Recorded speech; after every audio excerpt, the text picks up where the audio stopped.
Tugev tööeetika on üks väärtuslikumaid omadusi, mida saad endas arendada, kuna see mõjutab kõiki sinu elu aspekte. Kui seisad silmitsi raskustega, siis pea meeles, et just keerulised hetked vormivad sinu iseloomu ja tugevdavad sinu vastupidavust. Edu ei tule üleöö, see on tulemus järjepidevast pingutusest ja valmisolekust töötada ka siis, kui teised on loobunud. Õpi nägema takistusi mitte kui tõkkeid, vaid kui võimalusi kasvamiseks ja uute oskuste omandamiseks. Distsipliin on see, mis aitab sul jätkata ka siis, kui motivatsioon on kadunud.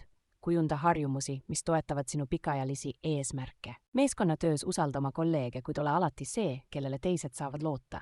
See reputatsioon on hindamatu. Meisterlikkus nõuab tuhandeid tunde praktikat, ära karda teha vigu, kuid õpi neist ja tee järgmisel korral paremini.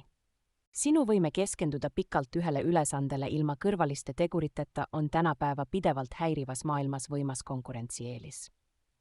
Ära karda alustada uuesti, kui midagi ei õnnestu.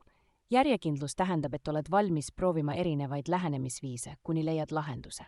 Lõpuks pole oluline, kui kiiresti sa oma eesmärgini jõuad, vaid see, et sa ei anna kunagi alla ja liigud järjekindlalt edasi.